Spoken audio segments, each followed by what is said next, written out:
வணக்கம். நான் டாக்டர் ராமநாதன் அர்ச்சுனா. இந்த 2025 மார்ச் மாதம் 11 இன்றைய தினம் ஒரு பெரிய ஒரு கதை ஒன்று நடந்திருக்கிறது பாராளுமன்றத்திலே. அந்த கதையை இதோடு இணைத்து போடுகிறேன், கேட்டு பாருங்கள். විනාඩි 16යි ඔබතුමාට ඉතුරු වෙලා තියෙන්නේ. இதாம ஏற்கனவே கம்மன்னு தேங்க்யூ எவ்ரிபடி. முக்கியமாக இந்த நாட்டிலே ஒரு முக்கியமான பிரச்சனை இருக்கிறது. இன்றைய தினம் அன்றாதபுர வைத்தியசாலையிலே வைத்தியர் ஒருவர் நேற்றைய தினம் அவர் பாலியல் தொந்தரவுக்கு உள்ளாக்கப்பட்டிருக்கிறார். அதற்குரிய கண்டனத்துடன் முக்கியமான 3 விடயங்களை நான் இப்போது சொல்லணும். முதலாவதாக கிளிநொச்சி கரைச்சி பிரேத சபையினுடைய அடாவடித்தனங்கள். அதன் மூலம் இன்றைய தினம் கிளிநொச்சியிலே இருக்கிற கிளிநொச்சியினுடைய மார்க்கெட் சந்தையில் இருக்கிற வியாபாரிகள் மிகவும் மோசமாக பாதிக்கப்பட்டிருக்கிறார்கள் என்று சொல்லப்படுகிறது. சம்பந்தப்பட்ட அமைச்சரிடம் இந்த கோரிக்கையை நான் வைக்கிறேன். உங்களுக்கு தெரியும், 40 மில்லியன் செலவில் கட்டி வைக்கப்பட்ட 8 கடைகள் திட்டமிட்ட ரீதியிலே 10 மில்லியன் பெறுமதிக்கு அவை உயர்த்தி விலைக்கு கூடப்பட்டு அங்கே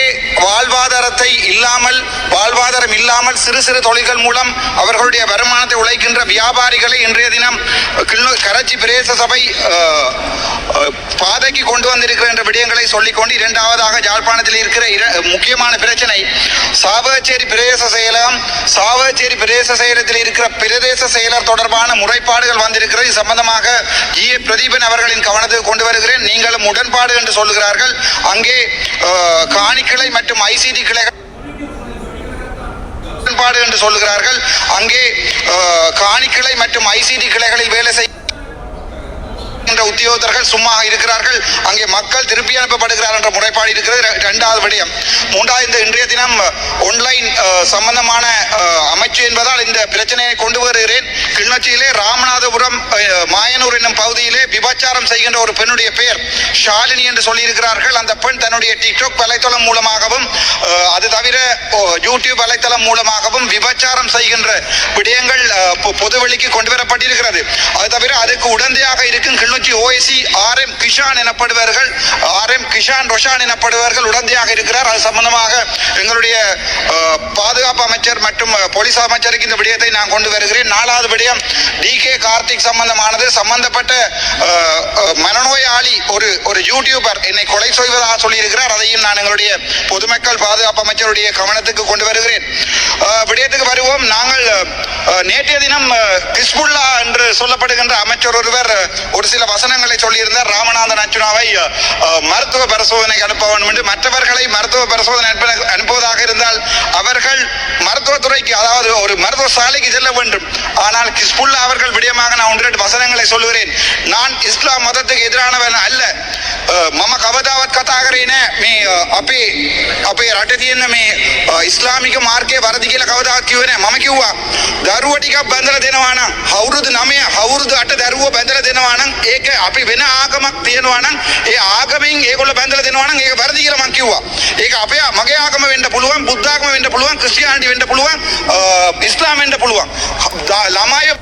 அப்போது நான் சொல்லுகிறேன் என்ன விடயம் என்றால், உங்களுக்கு தெரியும், எங்களுடைய நாடு இலங்கை என்பது ஒரு நாடு, ஒரு சட்டம். எந்த நாட்டை போய் பார்த்தாலும் அந்த நாட்டிலே 10,000 சட்டங்கள் இருக்காது. இல்லை, ஐக்கிய அரபு ராஜ்யம் போனால் ஒரு சட்டம், அமெரிக்கா போனால் ஒரு சட்டம். எல்லா மதத்தவர்களுக்கும் எல்லா இனத்தவர்களுக்கும் எந்த நாட்டிற்கு போனாலும் ஒரு சட்டம் தான் இருக்கிறது. ஆகவே ஹிஸ்புல்லா அவர்களுடைய கதைக்குரிய பதிலை நான் அங்கே சொல்ல ஆரம்பிக்கிறேன். அப்போது சொல்லுகிறேன், சிறு குழந்தைகளை திருமணம் செய்து கொடுக்கக்கூடா என்பது எங்களுடைய சாதாரணமாக யாருமே ஏற்றுக்கொள்ளுகின்ற ஒரு விடயம். அது சம்பந்தமாக கதைத்தேனே ஒழிய நான் எந்த மதம் சார்ந்தவர்களுக்கும் எதிரானவன் இல்லை என்று சொல்லுகிறேன்.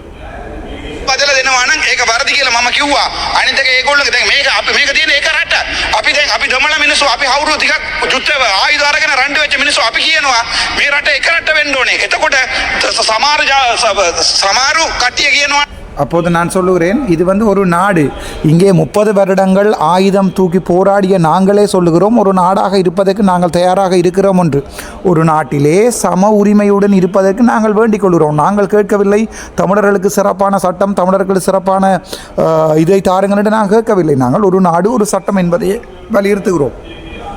මේ රට ඇතුලේ වෙන මේ ඒගොල්ලෝට නීතිය තියෙන්න ඕනේ කියලා ඒක සම්පූර්ණව වැරදි. මම කවදාවත් ඉස්ලාමීය ආගම ගැන කිසි වැරදක් කතා කරේ නැහැ. හැබැයි ළමයි நான் அப்போது சொல்லுகிறேன், இஸ்லாம் மதம் சம்பந்தமாக நான் எந்த விடயங்களையும் பிழையாக கதைக்கவில்லை. ஆனால் சிறு குழந்தைகளை திருமணம் செய்து முடிக்கின்ற ஒரு சட்டங்கள் இருப்பது பிழை என்று சொல்லுகிறேன். හිතල බලන්න ඔයාලගේ දරුව අවුරුදු 9 අවුරුදු 8 ඔය පව් මිනිස්සු පොයින්ට් ෆෝට දෙන්න බෑ මේක මගේ කතාව මගේ බලාව දෙන්න බෑ ඉවරුනාට පස්සේ දෙන්න ඉවරුනාට පස්සේ දෙන්න அப்போது ஹிஸ்புல்லா அவர்களுடைய நண்பர் ஒருவர் எழும்பி நிற்கிறார். ඉවරුනාට පස්සේ දෙන්න நான் சொல்லுகிறேன், இது என்னுடைய டைம், என்னுடைய பேச்சு. இந்த நேரத்திலே வேறொரு கதையும் கதைக்க முடியாது. அவருடைய என்னுடைய உரை முடிந்த பின் கொடுங்கள் என்று சொல்லுகிறேன். ඉවරුනාට පස්සේ දෙන්න මගේ බලාව ගන්න බෑ හරිද එතකොට මේක සම්පූර්ණ කරදී මේකල්ලෝ ආගම එනං නිසංකාරය පෙරුම් මන්ත්‍රීතුමා அப்போது நான் சொல்லுகிறேன், இவர்களுடைய மதம் අපේ රටේ අපි ගරු මූලාසුන සභාපතිතුමනි මෙම ගරු පාර්ලිමේන්තුරු මන්ත්‍රීතුමා ඔය ඊයේ කියපු කතාව නැවතත් කියලා හිස්බුල්ලා මන්ත්‍රීතුමාගේ නමත් කියලා ඉස්ලාම් ධර්මයේ ගැන මේ කියන කතාව කරුණාකර ඉඩ දෙන්න එපා ඩිජිටල් කරන්නේ. அப்போது இவர் சொல்லுகிறார் என்றால், ஹிஸ்புல்லா மந்திரி தொடர்பாக கதைக்கின்ற கதையை இந்த டிஜிட்டல் கர்மாந்திரி என்றது டிஜிட்டல் அமைச்சு தொடர்பான விவாதத்திலே கொடுக்க வேண்டாம் என்று சொல்லி எழுப்பி கேட்கிறார். මෙවැනි අසත්‍ය සහ ජනතාව අතර වෛරය වපුරන කතා කියන්න එපා කියලා මම ගෞරවයෙන් ඉල්ලා සිටිනවා. මේකත් මෙතුමාට කියන්න කැමති ඕගොල්ලෝ දන්නවා මේගොල්ලෝගේ ප්‍රදේශවල අපේ කෝවිලයක් කඩලා මාළු මාකටයක් අදපු මිනිස්සු මේගොල්ලෝ අපි කවදා. அப்போது நான் சொல்லுகிறேன், இவர்களுடைய பிரதேசங்களிலே எங்களுடைய இந்து கோவில் ஒன்றை உடைத்து அதிலே ஒரு மீன் சந்தை ஒன்றை கட்டிய மக்கள் இவர்கள் என்று சொல்லுகிறேன். அதான் உண்மை. මම කිව්වා පන්සල කඩන්න බෑ ජාපානයේට. ඉතුරු ඇමතිලා ඔක්කොම කියනකොට ඉතුරු එම්පිලා ඔක්කොම කියනකොට පන්සල කඩන්න ඕනේ කියලා මම කිව්වා පන්සල කඩන්න බෑ මේ රටේ ආගම කිසි ප්‍රශ්නයක් ගෙයින්න බෑ කියලා. හැබැයි මෙතුමාගේ ආගමේ තියෙනවා නම් අපේ රටේ එළියට අපේ රටට ලැජ්ජා වෙන්න ඒ නීති අයින් කරන්න ඕනේ. அப்போ நான் சொல்லுகிறேன், உங்களுக்கு தெரியும், வடக்கு தையட்டி விகாரையின் போது என்னுடைய கருத்து அந்த தையட்டி விகாரையை உடைக்கக்கூடாது என்று தான் இருந்தது. ஏனென்றால் இனங்களுக்கு இடையிலான பிரச்சனைகளை கொண்டு வரக்கூடாது. ஆனால் இவர்களுடைய ஆகமத்தால் இன்னொரு சமூகம் பாதிக்கப்படுமாக இருந்தால், அப்போது உதாரணமாக அங்கே கட்டிய கோயிலால் எங்களுடைய சமூகம் கட்டப்படுமாக இருந்தால் அதுக்குரிய சட்ட நடவடிக்கை எடுக்க வேண்டும். தையட்டி விகாரை தொடர்பாக நானே சொல்லியிருந்தேன், சட்ட நடவடிக்கை எடுப்பேன். யாராவது உரிமைக்காரர்கள் இருந்தார் வாங்கள் வழக்கு போடுவோம் என்று நானே சொல்லியிருந்தேன் என்று சொல்லுகிறேன். ඒක වෙනස් කරන්න ඕනේ කියලා මම කියනවා. ගරු මන්ත්‍රීතුමනි අපි විෂයට අදාළව කතා කරමු.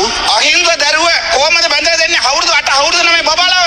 ඒගොල්ලෝ හිතනවාද? ඒගොල්ලෝ දන්නවද? ගරු මන්ත්‍රීතුමනි ඒගොල්ලෝ පාඨශාලේ යන්න බෑ කියලා. අපි විවාදයට අදාළව කතා කරමු. මෙතුමා නවේ මෙතුමා. அப்போது நான் சொல்கிறேன், நீங்கள் இல்லை, உங்களுடைய ஆர்வம் அந்த எந்த கொம்பன் வந்தாலும் பரவாயில்லை, குழந்தைகளை திருமணம் செய்து கொடுக்க முடியாது என்பது கொடுக்க முடியும் என்பது பிழை. கொடுக்க முடியாது. 8 வயது 9 பிள்ளைகளை திருமணம் செய்து கொடுக்கணும் என்று சொல்லி ஒரு சட்டம் இருக்குமாக இருந்தால் அது பிழை என்று சொல்லுகிறேன். நீங்கள் சகரானல்ல, யார் வந்து என் வீட்டில் கொண்டு வைத்தாலும் எனக்கு பயமில்லை என்று சொல்லுகிறேன். සම්පූර්ණ ආගමයිල මට කති කිව්වොත් මම මරලා දැම්මොත් වරදි නම් වරදි. ඔබතුමා නවේ හිස්බුල්ලා එයාගේ අම්මා තාත්තා දන්නවා තාත්තා එයාගේ ඔළුවේ මොකුත් නැහැ කියලා. ඒ නිසා සිංහලෙන් නම දාලා තියෙන්නේ හිස්බුල්ලා කියලා. ඒ කියන්නේ ඔළුව නැහැ. ඔළුවේ එක තියෙන එක හිස්බුල්. ඒ කියන්නේ அப்போ சொல்லுகிறேன், இவருடைய பேர் வந்து ஹிஸ்புல்லா என்று சிங்களத்தில் வைக்கப்பட்டிருக்கிறது. அது அம்மா அப்பாவுக்கு தெரியும், இவருடைய தலையிலே ஒன்றும் இல்லை என்று. அதனால் ஹிஸ் என்று சொன்னால் சிங்களத்திலே இல்லை. ஹிஸ் தெனக் என்றால் ஒன்றுமில்லாத இடம், அல்லது கிஸ் பேக் என்றால் பேக்குக்குள்ளே ஒன்றும் இல்லை என்று தான் அர்த்தமாகவே ஹிஸ்புல்லா என்றால் மொத்தமாகவே ஒன்றுமில்லாதது என்று இவருடைய அம்மா அப்பா பெயர் வைத்திருக்கிறார் என்று சொல்லியிருக்கிறேன்.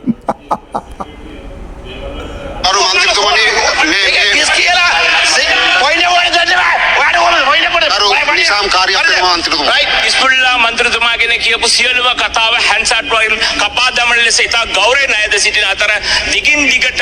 அப்போ இவர் சொல்கிறார், ஹிஸ்புல்லா சம்பந்தமாக சொல்லப்பட்ட முழு வசனங்களையும் கான்சாட்டிலிருந்து விளக்குமாறு வேண்டிக் கொள்கிறேன் என்று கேட்கிறார். අනිත් තන්ත්‍රීවරුන්ගේ වරප්‍රසාදයේ කඩවිද විදියට මෙතුමා කතා කරොත් ඒ නව කතාව නවත්තන ලෙස ඉල්ලා සිටිනවා. ඔබතුමා විෂයට අදාළව කතා කරන්න. මම දැන් කියන්නේ මේ රට එකම රටක්. මේ රටේ ඉන්න මිනිසුන්ට අවුරුදු 9 අවුරුදු 8 බබා බැඳලා දෙන්න බෑ. ඒක වැරදි. ඒක ප්‍රභාකරන් කිව්වොත් වැරදි, මම කිව්වොත් වැරදි, ඒකේටි කිව්වොත් වැරදි. ඒ කොහමද හෙට උදේ යනකොට හිතලා බලන්න අපේ දරුව ගිහිල්ලා අවුරුදු 9 බබාව එක්කෙනෙකුට බැදලා දීලා හෙට උදේ වෙනකොට එයාට පන්සලේ ගරු සභානායකතුමා. කොච්චර වර්ධි කියන්නකෝ ඒක සම්පූර්ණ කරදි. அப்போ நான் சொல்கிறேன், நினைத்து பாருங்கள், ஒரு சிறு குழந்தையை 50 வயது ஒருவருக்கு எப்படி திருமணம் நடத்தி கொடுப்பது? அது பிழை. அது யாருன்னா பிழை? பிரபாகரன் சொன்னாலும் பிழை தான். அதே இது யார் ஏகேடி சொன்னாலும் பிழை தான். இவர்களுடைய லொக்கா வந்து சொன்னாலும் பிழை. பிழை என்றால் பிழை, அது யார் என்றாலும் பிழை. ஆகவே சிறு குழந்தைகளை திருமணம் செய்து கொடுப்பது என்பது பிழை என்று சொல்லுகிறேன் நான். சிரிக்கிறார்கள். සල්රාන් වගේ මගේ ගෙදරට ඇවිල්ලා බෝම්බේ දැම්මුත් වැරදි නම් වැරදි. ඒක මම ඒකෙන් ඉවර කරනවා. මම අපි බලමු 1983 1983 ஆண்டு எங்களுடைய இனக்கலவரம் உருவாகினது.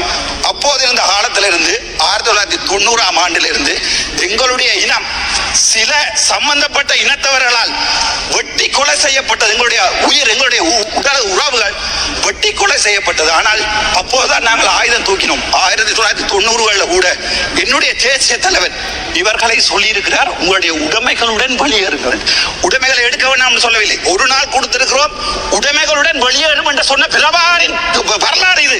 நாங்கள் இவர்களை கொலை செய்யவில்லை, ஆனால் எங்களுடைய தமிழ் மக்களை இவர்கள் வெட்டி வெட்டி கொலை செய்திருக்கிறார்கள். கிழக்கு மாகாணம் முழுக்க எங்களுடைய தமிழ் மக்களுடைய ரத்தம் ஆறாக ஓடி இருக்கிறது. அது மட்டுமல்ல, எங்களுடைய அம்மன் கோவிலை இடைத்து மீன் மார்க்கெட் கட்டிய இனம் இது. அது பிழை என்றால் பிழை, அது யார் வந்தாலும் பிழை இல்லை. ஒரு விடயத்தை நான் மேலும் சொல்லுகிறேன், நாங்கள் ஒரு பாவப்பட்ட இனம். 2009 வரைக்கும் உங்களுக்கு தெரியும், அல் ஜசீரா என்ற தொலைக்காட்சியிலே உங்களுடைய முன்னாள் ஜனாதிபதி ரணில் விக்ரமசிங்க அவர்கள் மிக தெளிவாக மூக்கறுக்கப்பட்டிருக்கிறார். சூர்பனகை மூர்க்கறுக்கப்பட்ட வரலாறு, ராமடன் தங்கை மூர்க்கறுக்கப்பட்ட அதே வரலாறு உங்களுடைய ரணில் விக்ரமசிங்க அவர்கள் மூக்கறுக்கப்பட்டிருக்கிறார். 2009 ஆண்டு எங்களுடைய இனப்படுகொலை, என்னுடைய சகோதரன், என்னுடைய அப்பா உட்பட ஒவ்வொருவரும் காணாமல் ஆக்கப்பட்ட போது இன்று வரை இந்த சிங்கள சமூகம் எங்களுக்கு நீதியை தரவில்லை. எங்களுடைய தம்பி இளங்குமரன் அவருடைய கருத்தை நான் இதில் சொல்ல விரும்புகிறேன். என்னவென்றால், தம்பி இளங்குமரன் சொல்லியிருக்கிறார், சர்வதேச விசாரணை இந்த நாட்டில் தேவையில்லை என்று.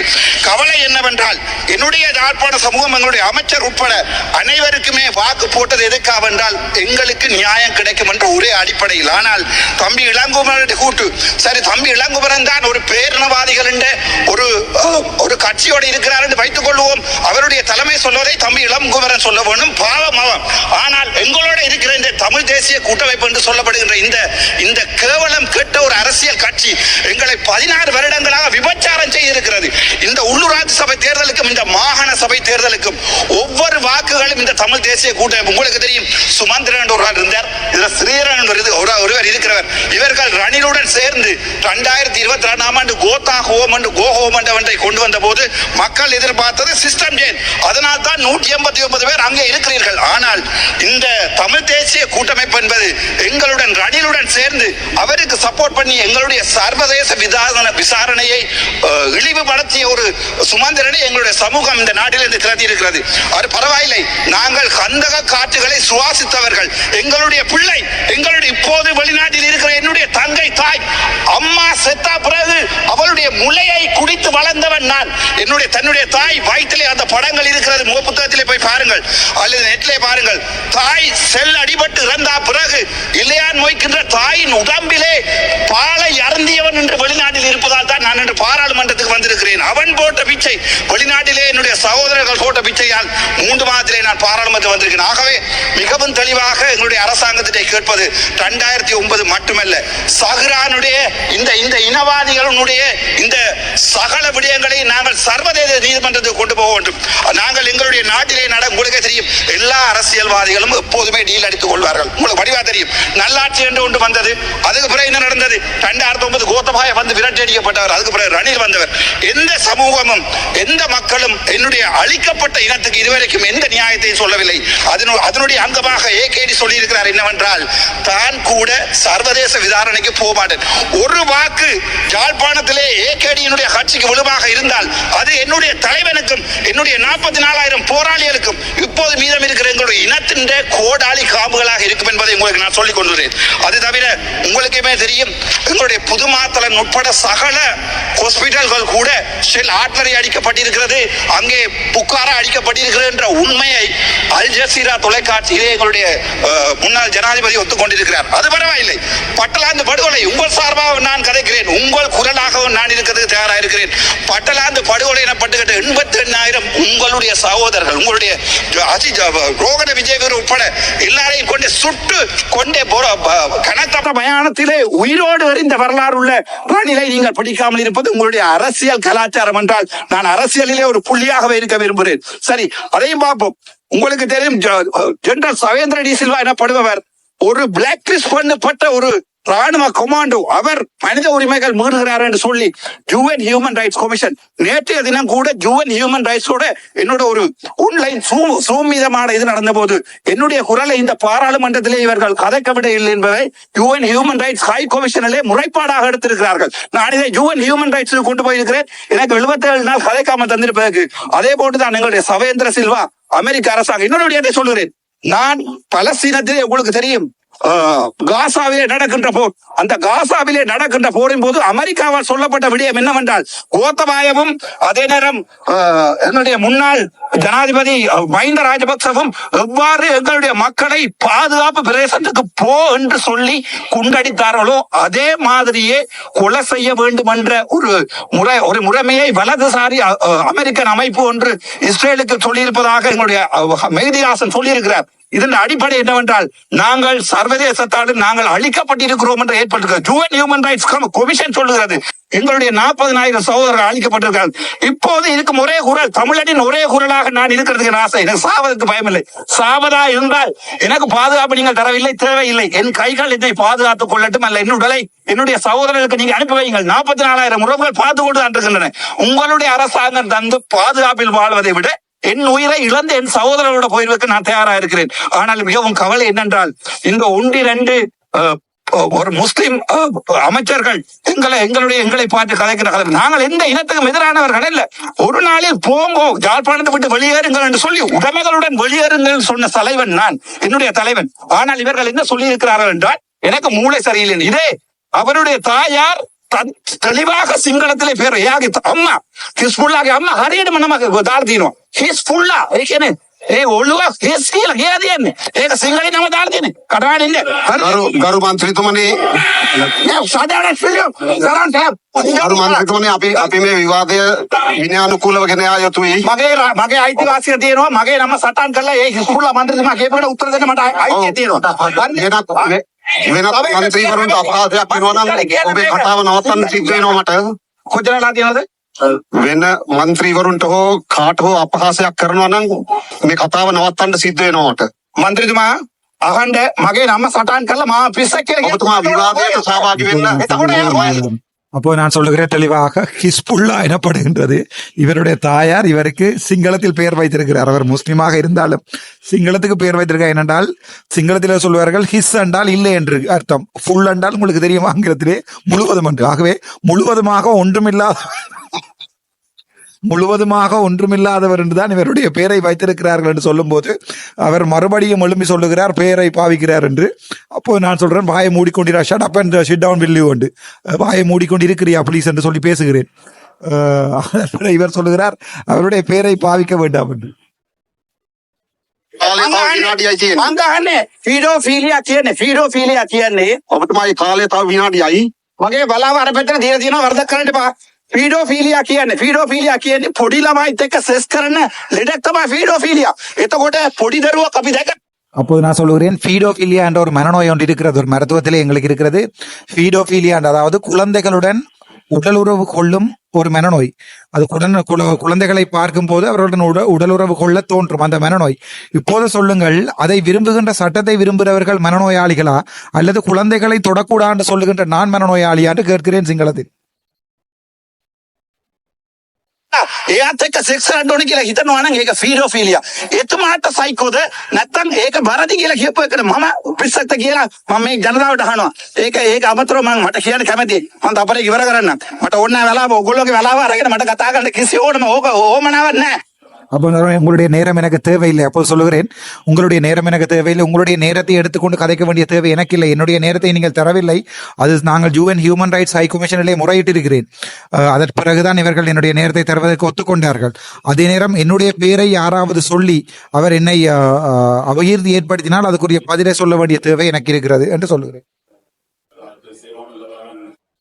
අපි මගේ බලාව දෙන්නේ නැහැ කියලා UN Human Rights Commission එකේ High Commission එකේ මම කියලා කම්ප්ලේන්ට් කරලා තියෙනවා. ඒක බලාගමු අපේ රට වෙනුවට. ඔබතුමා මාතෘකාවට අදාළව කතා කරේ නැතුව කාලය ගෙවිලා ගියා නිකම්ම. මයි මගේ කතාව දෙන්නේ මට நீங்கள் உங்களுடைய டொப்பிக்கு இல்லாத விடயத்தை கதைக்கிறீங்கன்னா, இப்போ நான் சொல்றேன், என்னுடைய நேரத்திலே எதை கதைக்க வேண்டும் என்று தீர்மானிப்பவன் நான். அதை நீங்க தீர்மானிக்க முடியாது என்று பேசுகிறேன். அதே நேரம் உங்களுடைய அந்த கதிரைக்கு மரியாதை இருக்கிறது, கதிரைக்குரிய மரியாதையை කெடுக்காதீர்கள் என்று பேசுகிறேன். ඔබතුමාට ඩිසයිඩ් කරන්න බෑ මං කතා කරන්නේ මොනවද කියලා. හරිද? ඔය පුටුවේකට අපි රෙස්පෙක්ට් එකක් දෙනවා. මගේ බලාව නැස්ති කරන්න එපා. මේ මේජර් පබ්ලික් ඉන්වෙස්ට්මන්ට් ප්‍රොජෙක්ට් කියලා පොතක් තියෙනවා. මේ පොත ගැන මම විනාඩියකින් හෙටින් කියලා ඉවර කරන්නම්. මේකින් இந்த மேஜர் பப்ளிக் இன்வெஸ்ட்மெண்ட் புத்தகத்திலே வடக்கு கிழக்கு மாகாணத்திலே ஜெனரல் எஜுகேஷனுக்காக நீங்க வழங்கி இருக்கிறது சைபர் வீதம். அதே மாதிரி யூனிவர்சிட்டிக்காக நீங்கள், அதாவது பல்கலைக்கழகங்களுக்காக நீங்க வழங்கி இருக்கிறது 0.28 வீதம் வடக்குக்கு, கிழக்குக்கு 0.8 வீதம்.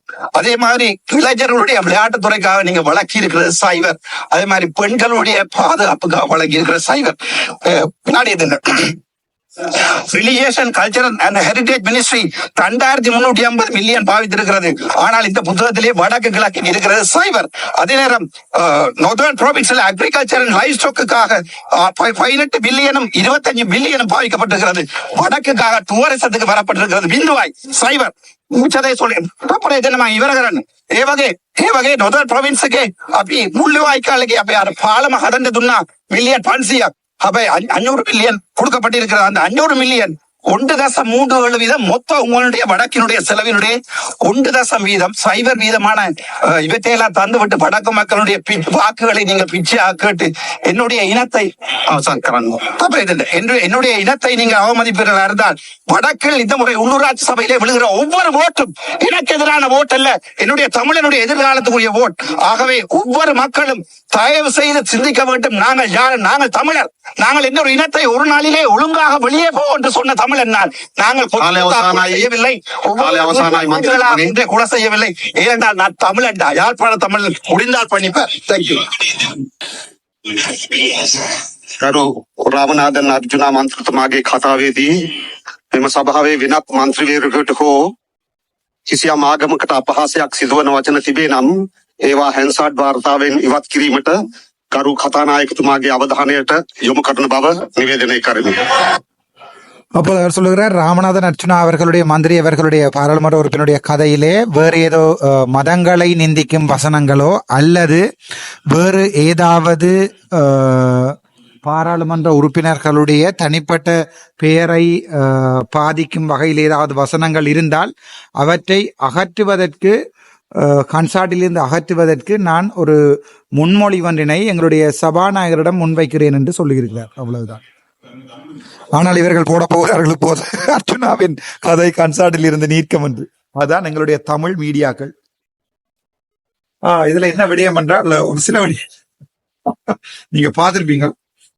ஒரு சில விடயங்களை நாங்கள் ஆணித்தரமாக நாங்கள் மனதிலே இருத்திக் கொள்வோம். ஒன்று, நாங்கள் தமிழர் சமூகம், அதுல எந்த சந்தேகமும் இல்லை. நாம் தமிழர். சீமானுடைய நாம் தமிழர் கட்சியல்ல, நாங்கள் தமிழர். இரண்டாவது, முஸ்லிம் சகோதரர்கள் எனப்படுபவர்கள் யார் என்றால் அவர்கள் தமிழ் பேசும்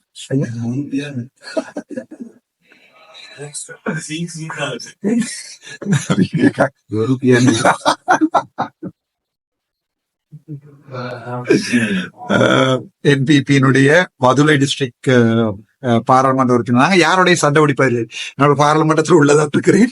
பொறுக்கியாண்டு போய் சொல்லுகிறார் சொல்லிவிட்டு போறார். உண்மையாவே என்னுடைய நண்பர் ஒருவனுடைய ஒரு நண்பனை வைத்தியராக்கிய ஒரு பயோ டீச்சர் நினைக்கிறேன். சரியா நல்ல மனிதர். பாராளுமன்றத்திலேயே நாங்கள் யாரோடையும் சண்டை பிடிப்பதும் இல்லை. ஆனால் சில விடயங்கள் நாங்கள் தான் அது எங்களுடைய தனித்துவத்தை இழக்க முடியாது. யாருக்காகவும் எங்களுடைய தனித்துவத்தை, தம்பி இளங்குமரனுக்கு நான் பாராளுமன்றத்தில் பேசுகிறேன் என்பதற்காக நாளை இளங்குமரனுக்கு யாராவது பாதையில் அழிதால் பார்த்து விட்டு போவதற்கு வேற இனம் இல்லை, இது தமிழினம். நாங்கள் ஒற்றுமையாக இருக்க வேண்டும். இளங்குமரனுடைய அரசியல் கருத்துக்களை எனக்கு பிடிக்காவிட்டாலும் அவன் தமிழன். அதற்காக அவன் தன்னுடைய கட்சி சார்ந்த கருத்துக்களை பிரதிபலித்தாலும் அது எங்களுடைய வாழ்க்கையிலே பாதிப்பை ஏற்படுத்தும் என்றால் அதுக்கு எதிராக கதைப்பதற்கு நான் கடமைப்பட்டவன். ஆனால் அதற்காக தனிப்பட்ட ரீதியாக இளங்குமரனையோ அமைச்சரையோ எனக்கு பிடிக்குமான்னு கேட்டால் நான் பிடிக்கும். அது சாதாரணமாக ஒரு நட்பு இருக்கு, அவ்வளவுதான். விடயத்துக்கு வருவோம். எங்களுடைய சலீம் எம்பி நேற்றைய தினம் ஒரு நல்லீம் சலீம் எம்பி நேற்றைய தினம் ஒரு கத்தொண்டு காத்திருந்தார். இருந்தால் ஹிஸ்புல்லாவினுடைய கதைதான் அது. ஹிஸ்புல்லாவினுடைய கதைக்கு சேர்ந்து ஊதி இருந்தார். சலீமை தேடினேன் என்று காணவில்லை. ஹிஸ்புல்லா எம்பிக்கு தெளிவாக கொடுத்திருக்கிறேன் என்றால், நாங்கள் அம்மன் கோயிலை உடைத்து மீன் சந்தை கட்டும் இனம் அல்ல. நாங்கள் தயவு செய்து என்னுடைய தாய் நிலத்தை விட்டு நீங்கள் போங்கன்னு சொல்லி ஒரு நாளைக்கு போங்கன்னு சொன்ன இனம் நாங்கள். அது வரலாறு. அது சரியோ பிழையோ என்பதை அந்த நிமிடத்திலே எடுக்கப்பட்ட முடிவுகளையும் சந்தர்ப்பங்களையும் வைத்துத்தான் தீர்மானிக்க வேண்டுமே ஒழிய அதை நான் சரி என்றும் சொல்ல முடியாது. பிழை என்று தலைவன் சொன்னால் பிழை. ஆனால் தலைவன் சொன்ன வீடியோவை போய் பாருங்கள். பிழை என்று சொன்னால் சொன்னதுதான். தலைவன் தான், அதை யாரும் மாற்ற முடியாது. இன்றைய தினம் ஹிஸ்புல்லா அவர்களுக்குரிய பதிலை தான் நான் கொடுக்க இருந்தேன். நேற்றைய தினம் பார்த்தா தெரியும் உங்களுக்கு. ஹிஸ்புல்லா அவர்கள் சொல்லுகிறார், அர்ச்சுனாவினுடைய மூளையை சோதிக்க வேண்டும். அப்போதான் நான் ஜோதின் இவருக்குரிய சரியான பதிலை கொடுப்போம் என்றால், முஸ்லிம் மதத்தவர்களோட எந்த பிரச்சனையும் இல்லை. ஆனால் அவர்களுடைய வரையறைக்குள் அவர்களுடைய சுதந்திரம் இன்னொரு இனத்தை பாதிக்கக்கூடாது. அதான் ஒரு அம்மன் கோயிலை உடைத்து உங்களால் நீங்கள் ஆளுநராக இருக்கும்போது, கிழக்கு மாகாண ஆளுநராக இருக்கும்போது அம்மன் கோயிலை உடைத்து நீங்கள் ஒரு மீன் சந்தையை கட்டுவீர்களா இருந்தால் அது பிழை.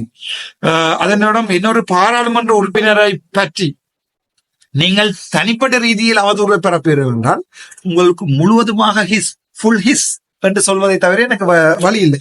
ஆனால் இது இன்னொரு விடயத்தை சொல்ல வேண்டும். எனக்கு அண்மையில் பக்கத்தில் இருப்பவர் தாகிர் எம்பி. பாருங்கள், 5 விரல்களும் ஒரே மாதிரி இல்லை என்பதற்குரிய நல்ல உதாரணம் தாகிர் எம்பி. நல்ல அருமையான மனிதர். அவர் சொன்னார், டாக்டர் எங்களுடைய ஆகமத்தை படித்து பாருங்கள், எங்களுடைய முஸ்லிம் ஆகமத்தை புரிந்து கொள்ளுங்கள். நான் சொன்னேன், ஐயோ தாயிர் நானா, எனக்கு அதில் எந்த இதுவும் இல்லை. நான் சொல்லப்பட்ட விடயம் என்னென்றால், அந்த சிறுவயது திருமணம் என்பதை ஒரு சற்று மனசுக்கு கஷ்டமாக இருந்தபடியால் பெண்கள் சம்பந்தமான தினத்திலே நான் அதை கதைத்திருந்தேன். மற்றபடி ஆகமத்தை பிழையாக சொல்லவோ ஒன்றுமே நான் அப்படி செய்யவில்லை. ஆகமத்தை பிழையாக சொல்லவில்லை. அதே நேரம் யாரையுமே புண்படுத்தவில்லை. உங்களுடைய ஆகமத்தை நான் பிழையாக சொல்லவில்லை. அதில் இருக்கிற சட்டங்களை மாற்றுவதற்கு ஒரு பெரும்பான்மையான முஸ்லிம் மக்கள் விரும்பினால் அதை மாற்றிக்கொள்ளுங்கள் என்றுதான் சொன்னேனே ஒழிய, ஆனால் தனிப்பட்ட ரீதியிலே இன முரண்பாடுகளை ஏற்படுத்துவது நானா வராண்டுதான் பார்க்கணும். கிழக்கிலே எங்களுடைய மக்களும் இருக்கிறார்கள், வடக்கிலும் எங்களுடைய மக்கள் முஸ்லிம் மக்கள் இருக்கிறார்கள். ஆனால் என்னுடைய முகப்புத்தகத்திலே நீங்கள் வந்து கொள்ளும் போது எனக்கு ஒரு நிமிடம் எடுக்குது அதை பிளாக் பண்ணுவதற்கு. நான் இதே மாதிரி 1000 ஸ்ட்ரெஸ்களை தாங்கியவன். சாதாரணமாக இவ்வாறான ஸ்ட்ரெஸ்களை யாராலையும் தாங்க முடியாது. நான் 1000 விடயங்களை பார்த்தவன் என்றால் எனக்கு ஞாபகம் இருக்கு. சிறு குழந்தையாக இருக்கும்போது அப்பா எங்களுடைய தமிழக தேசிய தலைவருடைய பாதையில் நின்ற போது நாட்கணக்காக பட்டினி நடந்திருக்கிறேன், அழுது கொண்டு பட்டினி நடந்திருக்கிறேன். ஆகவே எனக்கு இவ்வாறான ஒரு கஷ்டம் அல்லது 4 பேர் வந்து போடுகின்ற கொமெண்ட்கள் என்னை பாதிக்காது. சிரித்து கொண்டே பிளாக் பண்ணுவேன். மறுபடியும் இன்னொரு 4 ஃப்ரெண்ட்ஸோட திருப்பியும் வந்திருக்கும், சிரித்து கொண்டு மறுபடியும் பிளாக் பண்ணுவேன். என்றால் நான் இவற்றையெல்லாம் கண்டு வளர்ந்தவன். எனக்கு இவை பெரிய விடயங்கள் இல்லை. ஒன்றை வலிகளை தந்தவர்களுக்கு திருப்பி கொடுக்கவும் தெரிந்தவன். இன்றைய தினம் மிக சிறப்பாக கொடுத்திருக்கிறேன். சிங்கள ஊடகங்களில் கூட அது வருமன் நினைக்கிறேன். ஏனென்றால் குழந்தைகளை திருமணம் செய்து குழந்தை துஷ்பிரயோகம் செய்வதை எந்த மதம், அது இந்து மதம் சொன்னால் கூட இந்து மதத்தையும் எதிர்ப்பேன். அதுதான் உண்மை. நன்றி, வணக்கம். டாக்டர் ராமநாதன் அர்ச்சுனா.